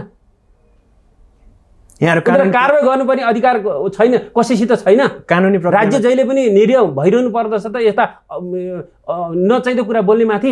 यहाँ त पूर्व सिडिओ पनि हुनुहुन्छ, कुशल प्रशासक हुनुहुन्छ। कानुनी प्रक्रियामा जानको लागि केले रोक्यो त यहाँलाई? होइन, एउटा कुरा के छ, राज्य धैर्य अपनाउँछ, संयम अपनाउँछ राज्यले। जर्नलिजम एउटा उखान थाहा छ तपाईँलाई? के भनिन्छ भनेदेखि नि कुकुरले मान्छेको खुट्टा टोक्यो भनेदेखि संसार बन्दैन, तर मान्छेले कुकुरको खुट्टा टोक्न गयो भने संसार बन्छ। त तपाईँले त्यही पढेर आउनुभएको छ नि। राज्य पछि कुद्ने, त्यहाँ अफवाहको पछि कुद्दिने। हाम्रो काम भनेको के हो? कोरोना विरुद्धको उपचारमा संलग्न हो राज्य। अहिले लागेको छैन, अहिले फैलिन दिएको छ। हामीले जनतालाई बचाउने काम हो नि त राज्यको। हरेक व्यक्तिको त अनुगमन गर्ने कार्य हो नि त हाम्रो। त त्यहाँ त मेन पावर पुर्याउने, डाक्टर पुर्याउने, नर्सहरू पुर्याउने काम हो नि हाम्रो। त्यहाँ चाहिँ अनि औषधि उपकरण पुर्याउने काम हो हाम्रो। हाम्रो त सबै उत्तर दिँदै हिँड्ने ठाउँ त हाम्रो हो नि त। हामी त कामले काम गरिरहेका छौँ। घरमा बसेर हाम्रो विरुद्ध बुनिन्छ कुनै अपराधको श्रृङ्खला भन्दाखेरि त्यसको घर घरमा कहाँ गएर चाहिँ हामी जान सक्छौँ? सूचना त पर्याप्त रूपमा, सूचना तपाईँले प्रकाशित गरे नि सूचना हुन्छ, हेर्नु पर्यो नि त। घरमा बसेर सूचना पाउने हो र? सूचना कहाँ आउँछ भन्नुहोस् त? काम भएको छ यहाँ, अनि मेरो घर चाहिँ ठिमियो छ भने ठिमियो सूचना पाउने हो र? सूचना त म कहाँ आउनु पर्ने लिनलाई, हेर्नु पर्यो नि। यहाँहरू विरुद्ध यहाँको भाषा यहाँले भन्नुभयो अनुसार अफवाह फैल्याउने मान्छेहरूलाई के भन्न चाहनुहुन्छ? राज्य त अभिभावक पनि हो, उहाँहरूलाई पनि केही आह्वान गर्न चाहनुहुन्छ भने? मेरो त तपाईँहरूसित सबै यो जसले भन्छ नि, मेरो त यो 10 औँला जोडिरहेछु। यस्तो नचाहिँदो कुरामा अफवाह नफैलाइदियो, कसैमाथि हिलो छाप्ने काम नगरौँ। तपाईँहरू महान हुनुहुन्छ, तपाईँहरूसित कलम छ, बुद्धि तपाईँहरूको धेरै ठुलो छ, तपाईँहरू देशका उज्जवल व्यक्तित्व हुनुहुन्छ, तर कसैमाथि लान्छना लाउँदाउदैमा चाहिँ प्रमाण हेरेर लगाइदिउँ। एउटा विद्वान मित्रले चाहिँ भोलि नै झुन्डाएर यसलाई चाहिँ कारबाही गर्नुपर्दछ भन्ने शुद्ध पनि भन्नु। उहाँ महान व्यक्तिलाई पनि म भन्छु भनेदेखि आफ्नो ऐना पनि हेरिदिनुहोस् भने मेरो त भनाइ हो उहाँलाई। किनभने कोरोनाको विरुद्ध उहाँ घरमा बसेर अपराध बुन्नुहुन्छ, अनि हाम्रो विरुद्ध अनिखेर के अरे विष बमन गर्नुहुन्छ। त्यो नगरिदिनुहोस्, मेरो त अनुरोध छ। किनभने जनता बाँच्न पाउने देखेर जनतालाई बचाउँ।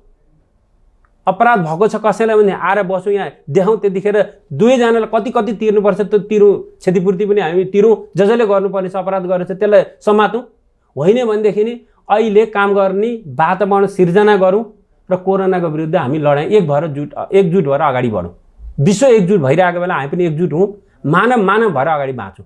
लान्छना लगाएर अगाडि नकुदौँ, त्यसले राम्रो गर्दैन कसैलाई। यहाँहरूलाई अर्को पनि एउटा आरोप लागेको छ कि चीनमा जुन डाक्टरले बाहिरी संसारलाई कोरोना बारे जानकारी दिए उनलाई कारबाही गरियो, चिनिया सरकारले कारबाही गर्यो।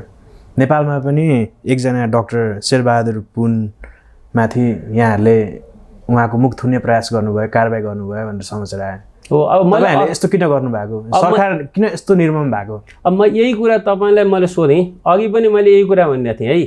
अब ठ्याक्कै तपाईँ त्यही ठाउँमा आउनुभयो। यो मुलुक कहाँ जाँदा हामी कता लाँदैछौँ मुलुकलाई भन्नुहोस् त।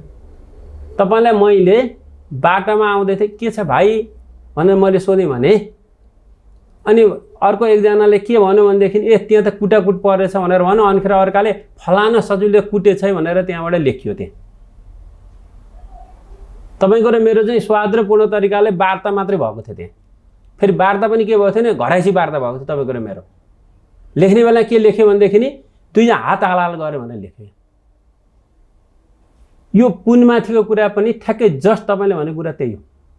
ल भन्नुहोस्, अब यतिखेर तपाईँ अघिको कुरा अब यसैले प्रमाणित गरौँ। जुन कुरा हामीले यहाँ कुरा भएको के थियो भनेदेखि नि भाइरोलोजिस्टहरू चाहियो, कसरी अनुसन्धान गर्ने भन्ने कुरा हाम्रो छलफल भयो। अनि पिएचडी गरेका छन् एकजना हाम्रा यी डक्टर छन् अरे, ती पिएचडी मात्रै गरेका छन्, तर तिनलाई पनि ल्याएर छलफल गराउँ त के रहेछ भनेर भन्यो। बिहिबारको दिन छलफल गर्दा आउँदैमा चाहिँ उहाँलाई बोलाउनको लागि भनेर यहाँबाट चाहिँ फोनमा कुरा गरी सम्पर्क गरियो। तपाईँ आउनुहोस् छलफलमा भाग लिउँ भनेर भन्यो। उहाँले फोन उठाउनु भएन। शुक्रबार फोन उठाउनु भयो, चिठी भयो आउँथेँ भन्नुभयो। चिठी दिने के आपत्ति? मलाई सरकारले कहाँ सर गरेछ, म कहाँ गएर काम गर्छु, सरकारले दिने अधिकार होइन। हामीले तपाईँ आउनुहोस् भनेर चिठी वेलकमको लागि चिठी लेखेका। कारबाही गरौँ। यो के, यो मुलुक कहाँ लाँदैछौँ हामी? काम गर्दा गर्दै सरुवा गर्न काम के सरुवा बोलाउन पाइँदैन कसैलाई? म काम गरिरहेको मान्छे, म अहिले धनगढी गयो भने नि सरुवा हो मेरो। अहिले म के अरे विराटनगर मेरो सरुवा हो। त्यो के लेखेको? त्यो के बुझेर लेखेको? लेख्ने अधिकार छ त्यो नचाहिँदो कुरा? राज्य भड्काउने, स्वास्थ्यकर्मीलाई भड्काइदिने, अनि नबुझिकन पछि पछि लाग्ने सबै ट्विटर र चाहिँ फेसबुकहरू जे मलाई त्यही लेख्दै हिँड्ने। कहाँ गएका छौँ हामी? सत्य कुरा लेखौँ न, आउनु यहाँ। म तपाईँलाई अहिले सोधेको क्वेसन यही हो। जुन कुरा हुँदै नभएको कुरा कल्पना गरेर लेख्ने घरमा बसेर के भएको थियो? तिमी यहाँ आएर हेर्दैौ भनेर माथि 1 घन्टा हेर्न सक्दैन उसले? ऊ को कर्मचारी होइन, राज्यको पैसा खाएको होइन त्यो जनताको? उसले सेवा दिनु पर्दैन? लेखेको के थियो? तपाईँले हेर्नुपर्छ लेखेको। त्यहाँ कारबाही गर। कसले कारबाही गर्यो? एउटा करारमा बसेको मान्छेलाई मैले कारबाही गर्नुपर्छ? कारबाही चाहिँ निकाल्ने जम्मा 2टा हुन्छ सम्झौता। करारमा बसेको मान्छेलाई कि जाहिर खान्छ कि उसलाई कारबाही गरेर निकाल्छ। हामीले स्पष्टीकरण सोध्दैनौँ। याद गर्नुहोस्, फेरि निजामती सेवा पनि हेरौँ, हाम्रो स्वास्थ्य सेवा पनि हेरौँ। हो, यहीँबाट बुझिन्छ तपाईँहरूको त्यो जुन लेखेको थियो भनेर तपाईँले यही स्पष्टीकरण दिन्छु। कारबाही के भनेको थियो? स्पष्टीकरण सोध्यो। के स्पष्टीकरण? त्यसलाई स्पष्टीकरण म सोध्नुपर्छ, आवश्यक पर्छ। जम्मा 2टा विकल्प हुन्छ, कि जाहिर खान्छ उसले कि जाहिर उसलाई निकालिन्छ। त्यहाँ स्पष्टी सोध्नु पर्दैन। त्यहाँ करारकोलाई कुनै कानुनले स्पष्ट सोध्दैन। ऊ त सम्झौतामा आएको त काम गर्नको लागि। अनि के स्पष्टीकरण सोध्? यहीँबाट बुझिन्छ नि स्पष्टता। त्यसले गर्दा आउँदै झुटको खेती नगरौँ, यसले आफै बर्बाद हुन्छ। मिडियामाथिको क्वेसन उठ्दछ भनेपछि सञ्चार माध्यमहरूले निकै गलत देखियो त। गलत गरे होइन, यो त कति राम्रो। यहाँहरूले प्रेस काउन्सिल या अन्य निकायमा गएर उजुर किन नगर्नु भएको? मैले अघि भने, मैले एउटा कुरा मैले अहिले के भनिरहेको छु भनेदेखि नि जर्नलिजमको मैले उखानै भनिसकेँ यहाँलाई। हामी राज्य हौँ, त्यो त एउटा कुरा भयो। तर व्यक्ति त पीडित हुनु भएको छ नि त यहाँहरू। पीडित त हामी त यति पीडित भइरहेछौँ। यसको पनि आउला नि दिन त। यसको दिन त मलाई आउँदैन म भन्दिनँ नि, दिन त आउँछ नि त। राज्यको त एउटा कुरा भयो, तर व्यक्ति पनि पीडित हो। यहाँ सचिव हुनुहुन्छ, यहाँ पनि एकजना व्यक्ति हो, मन्त्री हुनुहुन्छ उहाँ पनि व्यक्ति हो, अन्य पदाधिकारीहरू हुनुहुन्छ उहाँहरू पनि व्यक्ति हो। व्यक्ति नै अन्यायमा परिसके पछाडि यहाँहरूले कानुनी प्रक्रिया अगाडि किन नबढाउनु? हामी पनि सोध्दैछौँ, किनभने अहिले त कोरोनासित लड्नु पर्यो, त्यसपछि नै अर्को भाइरससित लड्ने हो। यहाँ त हामी 2टा भाइरससित जुधिरहेको छौँ। कोरोना भाइरस एउटा, नचाहिँ त भाइरस अर्को। यो त गर्नै नहुन्छ। यो मुलुकमा त काम गर्छु भनेर काम गर्नै नदिने रहेछ। राम्रो त काम गर्नै हुँदैन। किनभने मिलेर सबैसित हातेमालो गरेको थिएन हुन्थ्यो होला। हातेमालो नगरेर चाहिँ आफ्नो तरिकाले काम गरौँ, जनतालाई बचाउने काम गरौँ, भाइरस विरुद्ध लडौँ भनेदेखि अर्को भाइरस आइलाग्दो रहेछ। हातेमालो भनेको के हो? हातेमालो भनेको चाहिँ हामीले एक अर्कासित मिलेर काम गरौँ भन्ने होला नि त। ती देख्यो नि त। त्यसले गर्दा के बुझ्नु पर्यो भनेदेखि नि हामी मुलुकलाई सही बाटोमा लैजाउँ। मेरो त आग्रह के छ भनेदेखि नि काम गर्ने वातावरण बनाइदिउँ, मुलुकलाई लैजाउँ। सबै हामी भनेको म केही होइन, सचिव मन्त्री के हो भने त आउँछन् जान्छ, तर मुलुकलाई सही बाटोमा जानु पर्यो नि। दण्डित हुनुपर्छ, सबैले दण्डित हुनु पर्यो नि त। त्यहाँले एकजना मात्र दण्डित हुनु भएन नि। नल खाएको विष खाइस भनेर जबरजस्ती दण्डित गर्ने नभएको कुरालाई चाहिँ एउटा डाक्टरलाई उचालेर मुलुकलाई अस्थिर बनाउने हामी के गर्न खोजेका हौँ त? क्वेसन त सोध्ने मैले होला नि त, सोध्छ त सहसचिवले सोध्ला नि त हाम्रो त। हामी कहाँ चाहिँ गयौँ त? जुन कुरै थाहा छैन, कल्पना पनि गरेको छैन हामीले। ल त्यो सोचा अहिले पो सोचा आयो त। अहिले हेऱ्यौँ हामीले त यो मान्छे त अस्थायी रहेछ भने के अरे करारको रहेछ भने अहिले देखियो त। त्यो त पनि हामीले सोचेकै थिएन। फेरि महान विद्वान होला नि, त्यसले गर्दा भने केही आउटपुट लिउँ, मुलुकलाई केही चाहिँदो रहेछ भनेर हामीले त ससम्मानै बोलाएका थियौँ त। अहिले देखाइदियो, हाम्रो पत्रकार मित्रहरूले देखाइदियो कि यो मान्छे के रहेछ भनेर अहिले खोज्दै जाँदा देखियो त। यो त हामीलाई थाहा पनि थिएन, त सोचेको पनि थिएन। फेरि माइन्डमै नभएको कुरा त।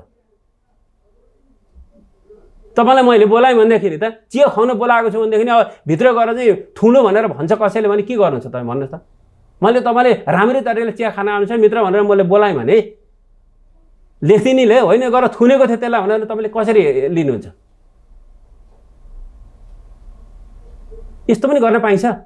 यो पनि हो कुनै जर्नालिजमको कुनै इथिक हो? यो हुँदा हुँदा अब यो कोरोनामा पनि राजनीतिकरण भयो। भएको के हो मलाई थाहा छैन। यसलाई त म के करण भएको त म बुझ्दिनँ। मलाई आश्चर्य लागेको कुरा चाहिँ के हो भनेदेखि जो व्यक्तिलाई हामीले के अरे यहाँ छलफलको लागि बोलाउँदैछौँ, हामी आउटपुटको लागि बोलाउँदैछौँ, त्यो मान्छेलाई स्पष्टीकरण सोध भनेर भन्यो भने आश्चर्य त मलाई त्यो लागिरहेछ। यहाँ सत्तारूढ पार्टीकै नजिक भएको मिडियाहरूबाट नै यस्तो कुराहरू आइरहेको छ नि त। मैले मिडिया कसका नजिक कसका टाढा मैले भनेको छैन। मैले त इथिकको कुरा गरेको यहाँ। मेरै छोराले मिडिया चलाएको छ भने इथिकमा हिँड्नु पर्यो नि त। म हिँडेर छु, मेरो छोरामाथि गाली गर्दा भने इथिक त हुनु पर्यो नि त। इथिक हुँदैन कसैमा, त्यसलाई कानुनले समात्दैन। र मेन कहाँ हुनु पर्यो भनेदेखि इथिक हुनु पर्यो। हामी सत्य तथ्यमा आधारित भएर जानु पर्यो क्या। जाँदा यहाँले चाहिँ मिडियाले लगाएको यहाँमाथिको आरोपको बारेमा कुरा गर्नुभयो, तर यहाँले पनि एकजना पूर्व सचिवलाई सार्वजनिक रूपमा सोसल मिडियामा भ्रष्टाचारी भनेर भन्नुभयो नि। उसले के भन्यो? त्यसको उत्तर हो कि त्यो मैले भनेको हो कि उत्तर हो त्यो? तर तपाईँले म एउटा भन्छु, उत्तरमा पनि भन्नुभयो नि त। उत्तर होइन, मैले एउटा तपाईँलाई भन्छु, तपाईँले बाटोमा हिँडिरहेको मान्छेले जिस्काउनु हुँदैन क्या। प्रमाण नभए मान्छेले हो अर्कोले भन्छ भनेदेखि उसलाई किन भन्छ भने उसले प्रमाण थियो। ऊ को? सरकार हो, ऊ संविधान हो, ऊ चाहिँ के अरे यो कानुनभन्दा माथिको व्यक्ति हो। कसैलाई ब्लेम लाउँदै हिँड्ने निकाय छैनन्, ब्लेम लाउने निकाय अरू छैन नि। हामीसित खडा भएका छन् त संवैधानिक निकायहरू। त्योभन्दा माथि हो। अहिले नि बोलिदिने तपाईँलाई छुट पाउनु पर्ने उसले चाहिँ। म त व्यक्ति हुँ, म त्यतिखेर म सचिवको हैसियतले होइन, व्यक्तिलाई ब्लेम लाउँदा व्यक्तिले उत्तर दिन्छ। याद चाहिँ गर्नु। फेरि व्यक्ति कुन बेला संस्थागत हुन्छ भने म संस्थागतमा काम गरिरहेको छु भने संस्थागतमा आउनु पर्यो नि। व्यक्तिलाई ब्लेम लगाउनु हुँदैन। ब्लेम लगाउनलाई प्रमाण हुनु पर्यो, सम्बन्धित निकायले चाहिँ दोषी ठहरेको हुनु पर्यो। तपाईँले भन्दै ब्लेम के अरे अर्कालाई चाहिँ नैतिक पतन गराउने त्यत्रो हक अधिकार कसले दियो? यहाँले त नामै किटेर मेलम्ची प्रकरण पनि भनिदिनु भयो। उहाँ पनि स्वास्थ्य मन्त्रालयलाई भन्नुभयो रहेछ नि, हेर्नु होला नि माथि। स्वास्थ्य मन्त्रालय सचिवै भनेको छ, नामै तोकेको छ मेरो पनि। यहाँ लगायत सबैको नाम तोक्नु भएको छ। हो, अनि पाइन्छ तोक्न? कानुनले दिन्छ त्यो तोक्न? लोकतन्त्रमा स्वस्थ आलोचना रहेछ त। स्वस्थ आलोचना, त्यही त स्वस्थ आलोचना गर्न पाए उसले भने मैले पनि पाएँ होला। भ्रष्टाचारी भन्नु स्वस्थ आलोचना हो? भ्रष्टाचारी कहाँ लेखेको छ? अखबारमा आएका कुरा राखिदिएको छ मैले। त्यतिखेर अखबार पल्टाएर हेरौँ न। मैले भ्रष्टाचारी भएको अध्ययन त कारवाही हुन्थ्यो, मैले त त्यति भनेकै छ त्यहाँ। अब अन्त्यमा यो कोरोनाको महामारी विरुद्ध लड्नको लागि अब हामीसँग च्यालेन्जहरू के छ? कस्तो कस्तो कामहरू अबको प्लानहरू के छ बताइदिनुहोस् न। निश्चय नै हामी अहिले मुलुक एउटा कोरोनाले ग्रसित छ यो अन्तर्राष्ट्रिय जगतै। हामीले केही स्ट्राटेजी प्लानहरू बनाएका थियौँ। पहिले त नेपालमा कोरोना नआओस् भन्ने चाहनै थियो, त्यो अनुसार हामीले धेरै कामहरू पनि गऱ्यौँ। त्यसपछि एउटा आइ नै सकेपछि अब यसलाई चाहिँ हामीले फैलन दिनु हुँदैन। फैलन नदिनुको लागि लकडाउन गऱ्यौँ हामीले। लकडाउन गरिसकेपछि हामीले प्रान्तीय रूपले हस्पिटलहरू गठन गरेका छौँ। त्यस्तै तरिकाले चाहिँ स्थानीय तहलाई चाहिँ हामीले अनुगमन गर्नको लागि चाहिँ त्यहाँको स्थानीय तहका प्रमुख र उपप्रमुख लगायतको कार्यकारीहरूलाई चाहिँ कहाँ व्यक्ति बाहिरबाट आउनुभएको छ, ती व्यक्तिहरूको स्थिति के छ, कोरोनाको सिम्टम छ छैन, छ भने नजिकको हस्पिटलमा तपाईँ भनिदिनुहोस्, खबर गरेर हामीले नआउँछौँ, हामीले भन्यो, तयारी अवस्थामा राख्यौँ। त्यस्तै हामीले अर्को के पनि गरेका छौँ भनेदेखि नि यो हेल्थ एप्लिकेसन हामीले बनाएका छौँ, जहाँ विदेशबाट आएको कोरोनाको सिम्टम देखेको छ भने तपाईँलाई त्यो छ भने चाहिँ भरिदिनुहोस् भनेका छौँ। हामीले तिनको फलोअप गरेका छौँ। तिनीहरूलाई तुरुन्तै हामीले आइसोलेसन ल्याउनु पर्ने हो कि उपचारमा ल्याउनु पर्ने हो कि क्वारेन्टाइनमा लाने भने त्यो व्यवस्था हामीले मिलाएका छौँ। सिसिएमसी भन्ने उच्च स्तरीय एउटा छ, एउटा संयन्त्र छ। त्यो संयन्त्रलाई हामीले चाहिँ डे टु डे त्यहाँनिर प्रगति दिएर उसलाई चाहिँ यो गर्नुपर्छ भनेर हामीले डिरेक्सन गरेर चाहिँ त्यसलाई अगाडि बढिरहेको छ।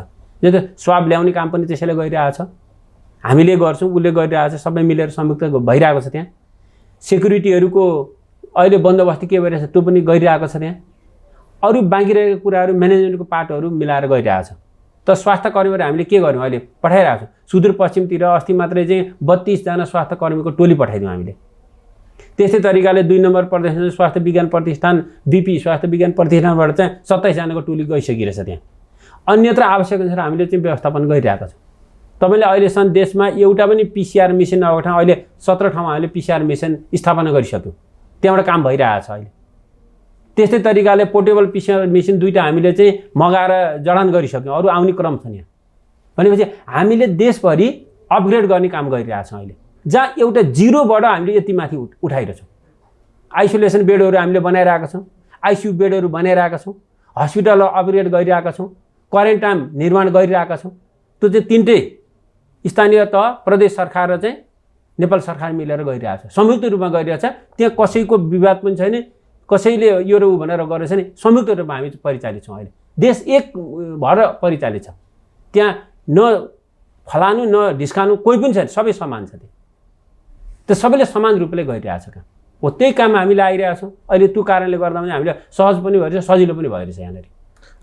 अन्त्यमा अब सबैभन्दा महत्त्वपूर्ण के हो भने कोरोनाबाट हामी सबैजना बस्नुपर्छ, तर हामीलाई जति धेरै जोखिम छ त्योभन्दा बेसी जोखिम चाहिँ यो कोरोनाकै कारण मनोरोग लाग्ने या मानसिक रूपमा विक्षिप्त हुने अवस्था छ। यस्तो बेलामा सर्वसाधारणलाई के अपिल गर्न चाहनुहुन्छ?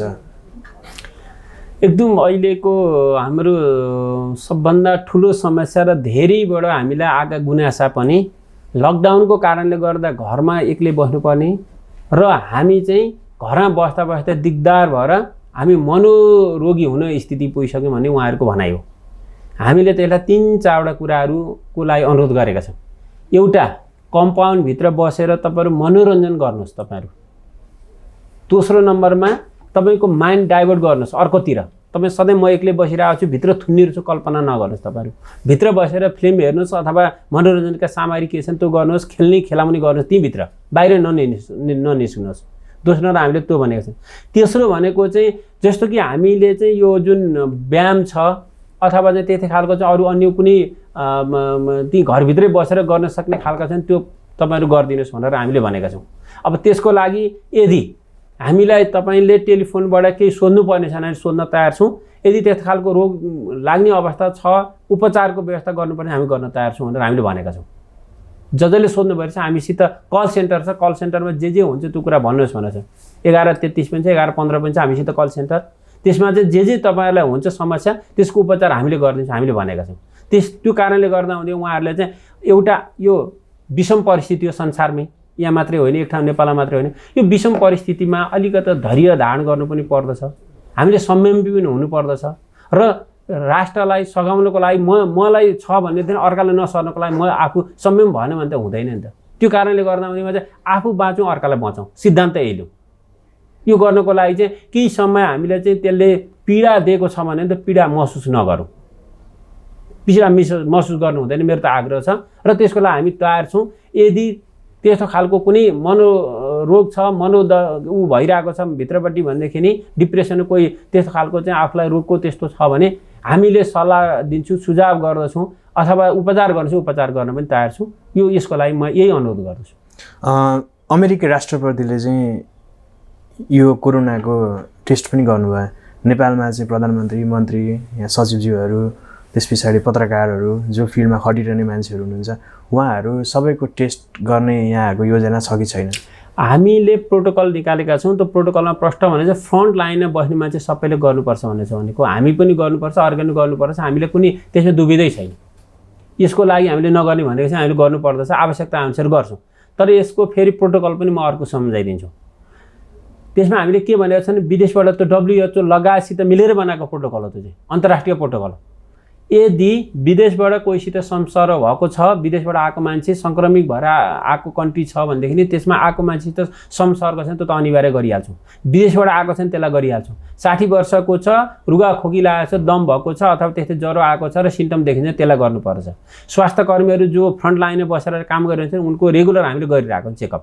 अब हामी पनि धेरैतिर त्यस्तो गरेको छ, हामी गर्नुपर्छ। तर सामान्य प्रधानमन्त्रीज्यू त अहिलेसम्म सबैतिर घुलमिल भएर बाहिर जाने यो भनेको रोग कहीँबाट उडेर आउने होइन, एकले अर्कालाई सार्ने रोग। त्यसले गर्दामा जब हामी दूरी काम गरेका छौँ, टाढा छौँ, सिम्टम छैन भनेदेखि सबैलाई रहर गरेर चेक गर्नु चाहिँ पर्दैन। हामी निश्चिन्त के हुनुपर्छ भने यदि विदेशबाट आएको सङ्क्रमित मुलुकबाट आएको छ त्योसित संसर्ग छ भने त्यो हेर्नै पर्दछ। यदि मलाई चाहिँ सिम्टम छ भने गर्नै पर्दछ। यदि चाहिँ त्यस्तो खालको अरूलाई सरेको छ र त्यो म कहाँ आएको छ भने त गर्नैपर्छ। होइन भनेदेखि त्यो सिम्टम पनि छैन, विदेशबाट आएको पनि छैन, कन्ट्याक्ट पनि छैन भने त्योसित हामीले रुगा खोकी लाग्यो, सामान्य ज्वरो हामीले गरिरहनु पर्दैन। त्यसले गर्दा यसमा निश्चिन्त मैले के अनुरोध गर्छु भनेदेखि त्यस्ता सिम्टम भएको व्यक्ति, त्यसरी विदेशबाट आएको व्यक्ति अथवा त्यो हामीले प्रोटोकलमा खुलाएका व्यक्तिहरू छ भने गर्नुपर्छ। होइन भनेदेखि अरूको लागि सबैले आवश्यकता अनुसार चाहिँ हामीले गरिहाल्छौँ। त्यो प्रोटोकलमा लेखेका छौँ। हामीले गर्नेलाई आवश्यक ठम्ब्याएका जति सबैलाई गर्छौँ हामी। कसैलाई मलाई लाग्यो कि भनेर डर लाग्यो भने या शङ्का लाग्यो भने कहाँ गएर उपचार गर्न पाइन्छ? त्यो एक नम्बरमा मलाई शङ्का, मैले अहिले माथि भने नि शङ्का त्यसै नगरौँ। मलाई घरमा बसेर चाहिँ खोकी आयो भनेर शङ्काहरू हुन्छ। जस्तो कि म अलिकता म भन्छु, एकजना मित्र हुनुहुन्थ्यो, उहाँ कहीँ जानु छ, घरमा खोकी पनि लागेछ, ज्वरो पनि आएछ, अत्तालिनु भयो। अनि उहाँले के भन्यो भनेदेखि मलाई त लाग्यो भने तपाईँले ककालाई भेट्नु भने चाहिँ लकडाउन सुरु हुनुभन्दा अगाडिको कुरामा। अनि कहाँ ककालाई भेट्नु भने कसैलाई भेटेकै छैन, म त घरमा बसिरहेको छु। त्यो त जुनसुकै पनि हुनसक्दछ रोग, त्यो त किन अत्तालिनु छ तपाईँ भनेको 3 दिनपछि कि 4 दिनपछि निको भयो। अनिखेर उसलाई सन्तोष भयो क्या। मान्छेलाई के भन्छ अत्तालिएर पनि यो हुन्छ क्या। त्यसले गर्दा उसले म कसैलाई भेटेको छैन भन्ने लाग्छ भनेदेखि नि जस्तो सुकै भए पनि केही होइन, त्यो सामान्य रुगा खोकी भन्ने कल्पना गरौँ। भेटेको छ सङ्क्रमित व्यक्तिसित चाहिँ उठबस भएको छ, त्यस्तो आएको मान्छे छ भनेदेखि हाम्रो टेकु छ, बाँकी नजिकको संस्थाहरू छ अथवा हामीले चाहिँ फोन गऱ्यो भनेदेखि हामी कलेक्सन गरेर सब कलेक्सन गर्दछौँ। अब आरडिटीबाट परीक्षण गर्छौँ हामी। त्यो यो कसैलाई शङ्का लागेर गर्न चाह्यो भने त्यसको लागि निःशुल्क हुन्छ कि के हुन्छ? अहिलेसम्म कोभिडको निःशुल्क भनेर सरकारले तोक्दैकै छ। कोभिड जतिको सङ्ख्यामा हामीले टेस्ट गर्छौँ, कोभिड सङ्ख्यामा टेस्ट गर्ने जति निःशुल्क हो त्यो चाहिँ सबैलाई। यहाँले आफैलाई टेस्ट गर्नु भएको छ कि छैन? अब मैले गर्नु भएको छैन, तर यहाँ पनि धेरैजनासँग छ। म गर्नुपर्दछ, मैले गर्नु। कहिले गर्नुहुन्छ? अब गर्न त चाँडै। अब मलाई पनि अलिकति त्यस्तो शङ्का लाग्ने बित्तिकै मैले गर्नुपर्छ, म गर्छु। शङ्का लागेपछि गर्नुपर्छ, किनभने फ्रन्टमा काम गर्ने मान्छे त हामी त स्वास्थ्यमा सधैँ त्यस्तैसित सम्पर्क भइरहेको हुन्छ। हामी त डक्टरहरू हामी सबै बसेर सम्पर्क भइरहेको हुनाले त सबैले गर्नुपर्छ। हामीले त्यो कुरो प्रोटोकलमा लेखेकै छौँ। अन्त्यमा मैले सोध्न छुटाएको यहाँले के भन्न चाहनु भएको कुराहरू छ भने? मैले धेरै कुरा यहाँ आइसकिरहेछन्, तर मैले यहाँभन्दा अगाडिपट्टि जति भने मैले 3टा विषय मैले अनुरोध गर्दछु फेरि पनि। एउटा, अहिले विश्व महामारी यो कोभिडमा हामी लागिरहेका छौँ। यसको लागि चाहिँ सबै तर्फबाट चाहिँ मनोबल उच्च हुने तरिकाले डक्टर भयो, फ्रन्टलाइनमा काम गर्ने हामी जस्ता भयौँ। यसलाई उच्च मनोबलको साथ काम गर्ने हौसला र वातावरण चाहिँ मैले प्रदान होस् भन्ने मेरो एउटा अनुरोध हो। यसमा कहीँ कतैबाट चाहिँ यो अपराध हुन हामी दिँदैनौँ र चाहिँ गर्ने मनसाय नभएको हुनाले चाहिँ यसलाई चाहिँ प्रोत्साहित होस् भन्ने कुरा एउटा मेरो अनुरोध हो। दोस्रो नम्बर, राज्य एक हो र अहिले कोभिड विरुद्धको लडाइँमा लागेको हुनाले चाहिँ हामी निश्चिन्त भएर सरकारले जुन आदेश दिएको हुन्छ, सरकारले जुन अनुरोध गरेको छ त्यसलाई पालन गरिदियो भनेदेखि नि यसले पनि एउटा हामीलाई चाहिँ फाइदा पुग्दछ। मैले दोस्रो नम्बर अनुरोध गरेँ। तेस्रो नम्बर भनेको चाहिँ अहिले विश्व नि महामारीको विरुद्धमा लडिरहेको हुनाले यहाँहरूले पनि आफ्नो तर्फबाट चाहिँ सकारात्मक सुझावहरू, नकारात्मक कहिले नसोचौँ, सकारात्मक सुझाव दिउँ। सकारात्मक सुझावले चाहिँ भोलि मनोबल उच्च हुन्छ। जस्तै यहाँलाई पनि कोभिडै लागेको छ भने पनि मलाई कोभिडै लागेको छ भने सकारात्मक रूपले यो केही पनि चिज होइन भनेर भन्यो भने हाम्रो आत्मबल बढ्छ। यसले चाहिँ त मरिहाल्छस्, त खत्तम भइहाल्छस् भनेर चाहिँ हामीले भन्यौँ, गाली गरिदिउँ भनेदेखि त्यो आत्मबल घट्ने भएको हुनाले हरेकलाई प्रोत्साहित गर्नको लागि अनुरोध गर्दछु। त्यसले के गर्छ भन्दाखेरि आत्मबल बढ्दछ। आत्मबल बढेपछि त्यो जीवाणु आफैमा निस्तेज हुँदै जान्छ। अहिले देखेको दुनियाँमा यही नै हो। त्यो कारणले गर्दा हुँदैमा चाहिँ यदि त्यस्तो काहीँ देख्यो भने पनि तपाईँलाई केही हुँदैन सान्त्वना दिने, तपाईँलाई केही हुँदैन भनेर आत्मबल बढाइदिने, तपाईँलाई केही पनि होइन रोगै होइन भनेर भनिदियो भनेदेखि नि आफू सुरक्षित नै अर्कालाई सुरक्षित बनाउन सकिन्छ। यही मैले 3टा कुरा चाहिँ अनुरोध गर्छु यहाँहरूको सञ्चार माध्यमबाट। यहाँले समय दिनुभयो, धेरै धन्यवाद। हस्, धन्यवाद छ यहाँलाई पनि। मेरा केही कुराहरू, केही गुनासाहरू जुन अहिले बजारमा आएका छन्, यो नकारात्मक सन्देशहरू जुन गर्दा गर्दै पनि नभएका कुरालाई चाहिँ भएको गरेको भनेर चाहिँ भनिदिने, अनि जुन गरेका छन् त्यसलाई प्रचार नगरिदिने, अनि जुन यो मुलुकले चाहिँ अहिले अगाडिपट्टि बढाएका छन् नीति निर्णयहरू चाहिँ तिनको बारेमा चाहिँ ओझेलमा पारिदिने, यी काम नहोस्। सत्य तथ्य अगाडिपट्टि आओस्। मैले यही यहाँहरूसित अनुरोध र आभार व्यक्त गर्छु न यिनी कुराहरू अगाडि जाउनु भन्ने म आगामी दिन मैले आशा राखेको छु। हस्, धन्यवाद यहाँलाई। एक्सक्लुसिभ इन्टरभ्यू, रोचक र ज्ञानवर्धक सूचनाका लागि नेपाल आज सब्स्क्राइब गर्नुहोस्। हाम्रा भिडियोहरू सुरुमै हेर्नका लागि क्लिक गर्नुहोस् यो घन्टीमा।